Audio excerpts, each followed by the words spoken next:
So, do you believe in the power of manifestation? Because I see you as a practical example.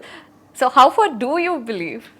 Yeah, look, we all have different philosophies and belief systems, but when it's a belief, if it's true, then it must work for every single person.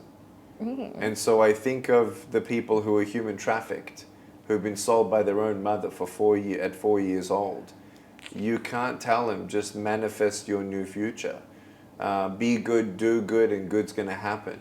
I think bad happens to us all. Yes. Now, I'll tell you this, that if you don't muster up any motivation or inspiration, then where you are in our circumstance and not believing beyond what you see and feel actually will limit you. And I've actually seen now rescued human trafficked teenagers who actually find an escape, and they find a job, and they save up money to go and rescue another human trafficked victim.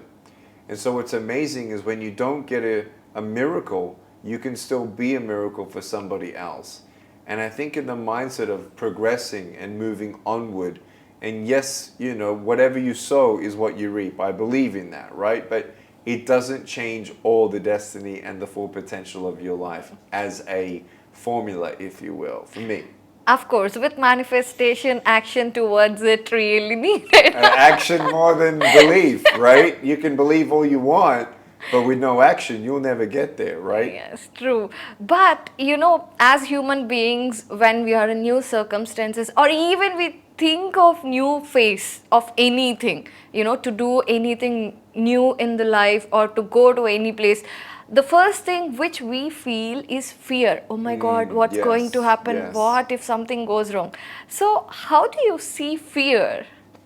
For me, I love the acronym. I don't know if you've ever heard of this one before, but there's, first of all, two categories of fear. There's a rational fear or irrational fear. Yeah. Rational fear is when my parents saw me and they looked at me, no arms, no legs, and they had fear, like, is he gonna walk? Maybe he's not gonna go to school. What if this, is he ever gonna get married? What is he gonna do? How independent is he gonna be? That fear is rational. It is good to ask those questions. For me, when I was a kid, I had a lot of irrational fear, where I would take on my life and through my filter in my mind, based on what I see, based on what I know, based on what I feel, I conclude my future by saying, I will never be married, I will never be happy, I will never find a job. And so sometimes we actually condemn our own future based on what we see. We then just limit ourselves in our future. And so FEAR, false evidence appearing real. There's so many times that we go through life that we really are afraid of something. And I'm not belittling anyone's fear, and I'm not belittling anyone's pain.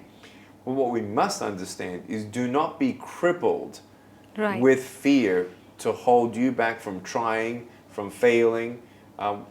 Today's message in front of the youth there at MRU is so great, Malaretti University, is incredible that they understand that failure is not a status or a conclusion or a label.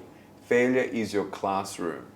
And so you don't know what you can achieve until you try it.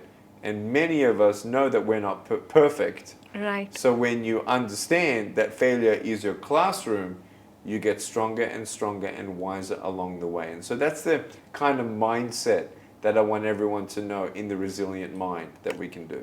Well,